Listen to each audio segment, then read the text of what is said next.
kavuşmaya, satırlarda işte aşıkların ahıyla şarkı olsak ya keşke.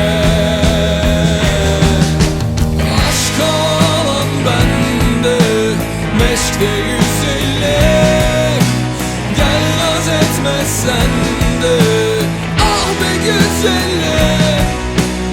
Aşka olan bende, meşkte 150, gel naz etmezsen de ah be güzelim.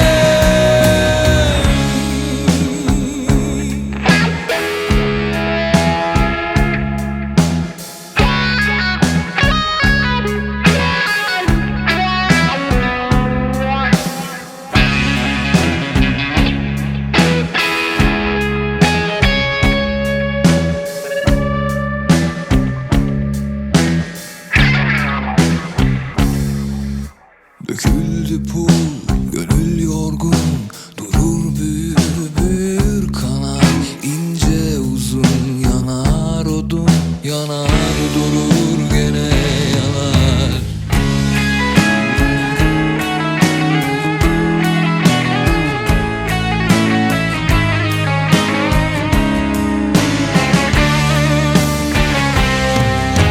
Özlemek yetmez kavuşmaya, satırlarda işte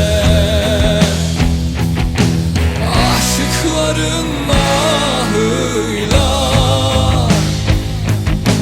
şarkı olsak ya keşke. Aşka olan bende, meşkte 150, gel naz etmezsen de ah be güzelim. Aşka olan bende, meşkte 150, gel naz etmezsen de ah be güzelim. Aşka olan bende, meşkte 150,